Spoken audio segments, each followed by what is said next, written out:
Madurai metro திட்ட செயலாக்கம் குறித்து மெட்ரோ ரயில்வே திட்ட இயக்குநர் அர்ச்சுனன் தலைமையில் தொழில்நுட்ப குழுவினர் ஆய்வு மேற்கொண்டனர். மதுரையில் 11,360 கோடி ரூபாய் மதிப்பீட்டில் மெட்ரோ திட்டம் செயல்படுத்தப்பட உள்ளது. இந்நிலையில் மெட்ரோ வழித்தடங்களில் சிக்கல் ஏற்படாமல் கட்டுமான பணிகளை மேற்கொள்வது தொடர்பாக மெட்ரோ ரயில்வே திட்ட இயக்குநர் அர்ஜுனன் தெற்கு ரயில்வே அதிகாரிகளுடன் ஆலோசனை நடத்தினார். மதுரை ரயில் நிலையத்தில் உள்ள ராமேஸ்வரம் வழித்தடத்திலும் ஆண்டாள்புரத்தில் உள்ள விருதுநகர் வழித்தடத்திலும் சுரங்கம் மற்றும் மேம்பால கட்டுமான நடைமுறை சாத்தியங்கள் குறித்து அவர்கள் விவாதித்தனர். பின்னர் செய்தியாளர்களுடன் பேசிய மெட்ரோ ரயில்வே திட்ட இயக்குநர் அர்ஜுனன், மத்திய அரசின் ஒப்புதலுக்கு அனுப்பப்பட்டுள்ள மதுரை கோவை மெட்ரோ திட்டங்களின் விரிவான திட்ட அறிக்கைக்கு விரைவில் ஒப்புதல் கிடைக்கும் என்று கூறினார்.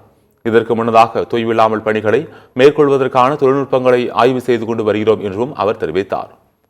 மதுரை மெட்ரோ பற்றி ஏற்கனவே நான் சொல்லியிருக்கேன் ப்ரெஸ்ஸில்.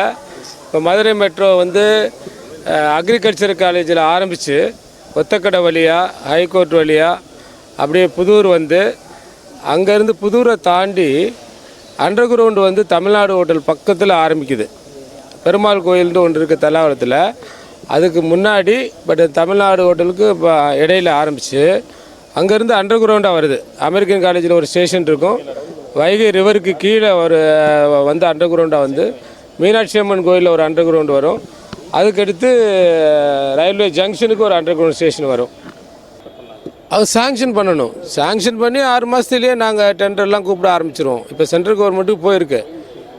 அவங்க ரொம்ப பாசிட்டிவாக தான் இருக்காங்க. ஸ்டேட் கவர்மெண்ட்டு சென்ட்ரல் கவர்மெண்ட்டும் மதுரைக்கு மற்றும் கோயம்புத்தூருக்கும் சேர்த்து ஒரே ப்ராஜெக்டாக ப்ராசஸ் பண்ணிகிட்ருக்கோம்.